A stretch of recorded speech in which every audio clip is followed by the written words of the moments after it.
are the relationship patterns that adult children of alcoholics fall into? Hello, my name is Sophia Boss. Welcome to my channel where I talk about growing up in dysfunctional families, attachment styles, and all things psychology related. I am going to be talking about one of the 6 patterns that I drew out for relationship patterns for adult children of alcoholics. The relationship patterns are: it's all my fault, please don't abandon me, loving unavailable people, I will give and you will take, mind reading fantasy pattern, fighting fixer uppers, and I can't be vulnerable. So in this video, I'm going to talk about the I will give and you will take pattern. Watch my other videos and subscribe to my channel to see all 6 of the patterns. Also, check out my 8-week course for adult children of alcoholics. All the links are below. In that course, I go in further depth about these relationship patterns and other issues, and I give you specific homework to complete individually. So, how do you know that you are following this pattern, like giving and giving and not receiving anything in return? So you feel very comfortable taking care of others, emotionally, financially, and otherwise. And you feel uncomfortable when it comes time to ask for help, or you just never ask for help. You feel uncomfortable doing that, and receiving support and care.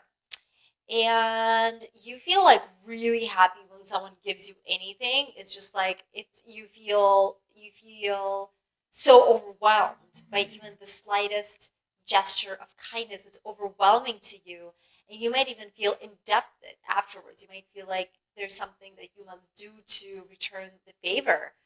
um, you feel a resistance. So when somebody gives you a compliment or an act of service or a gift, there's something inside of you that feels resistant. You try to brush things off, you speed through it, you feel that you're rejecting it, you feel a sense of uncomfort with that. And the other, you might be feeling overwhelmed, you might be feeling burned out, you might feel tired and a need to recluse, and you're getting a sense of like resentment. Somehow you feel that maybe other people are getting more than you feel resentful somehow. And the reason why, like, what's wrong with this pattern? So giving to people is amazing.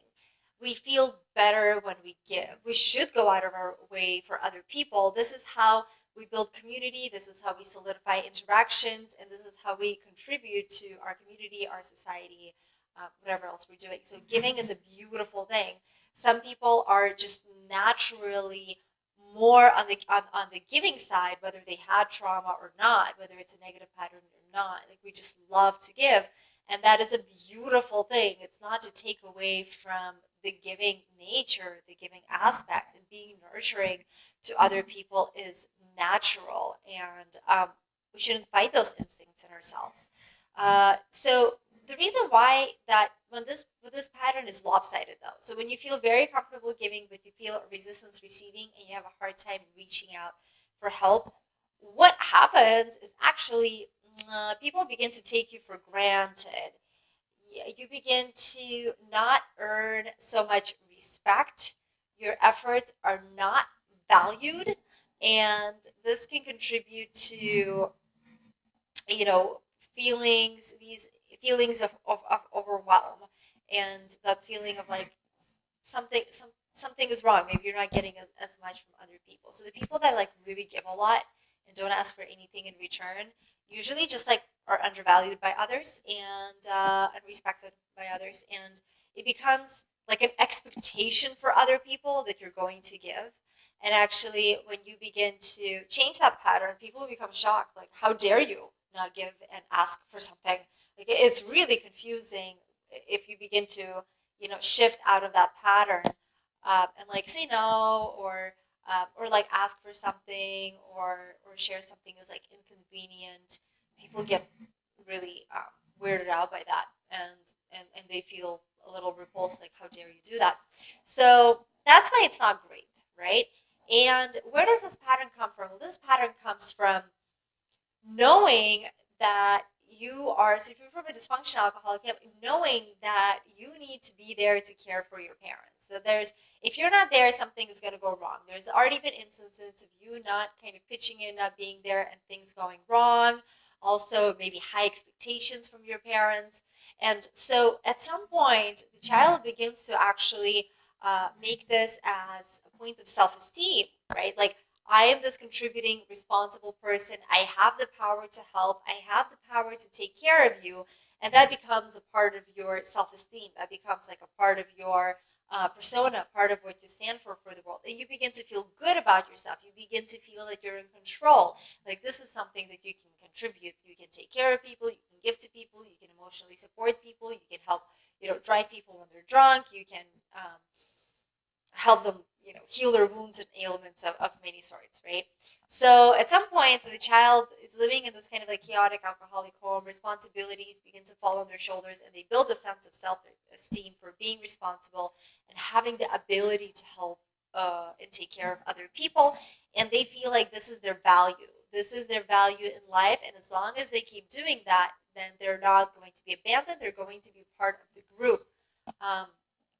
And what to do about it, it's like that resistance of receiving, right? When you're just giving and you're feeling that you have a resistance to receive, and your relationships become lopsided. So the other message that you're sending, like, this comes from not trusting your parents, which there was a good reason to, right? But also, this is not trusting other people now to make their own choices, and not trusting other people to help you as well. And so what to do about it is like practice receiving. So the one thing that you can practice is, if somebody gives you compliments, says something good to you, don't brush it off. You know, and like, don't feel like you have to make a big deal out of it. Like, yeah, just like, great, thank you, right? And just keep practicing taking that in. If somebody says something positive to you, you get a compliment, take that in. The other thing you need to learn to do is to delegate responsibilities to other people. We can't do things on our own. So, for example, like, a lot of people that fall into this pattern, right, the giving pattern, let's say they're planning a trip with friends. Now, that's going to be the person that's going to find the hotel, find all the activities, do everything, take all these responsibilities onto themselves. There's a part of them that feels like if they're not, then things are just going to go wrong. People are not going to be able to like find the appropriate things to do and whatnot. So learn to start delegating things to other people. If you're working as a part of a group, give responsibilities, understand what your responsibility is, and sit back and watch, and just allow for other people to contribute themselves. Allow for other people to do the necessary work. And you know what? If it turns out, let's say, it's that vacation planning example. If it turns out that you get there and things don't quite go your way, deal with it then. But just learning to surrender and helping, allowing other people to get things done, because there are other smart and trustworthy people out there. And don't jump the gun to do things immediately. Don't jump the gun. Give people space. Give people time to plan things and to contribute as well. And you are going to be much more valued and much more appreciated with your contribution, rather than taken for granted as somebody who, of course, got it.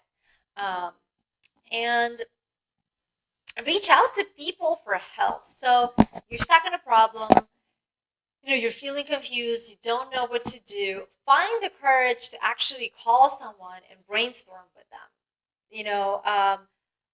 Share your difficulties with other people, whether it's like a situation or a career or finance, wherever it is that you're feeling kind of stuck on. Like, if you're feeling like, if you're noticing that you're expanding a lot of energy on this like one thing, right?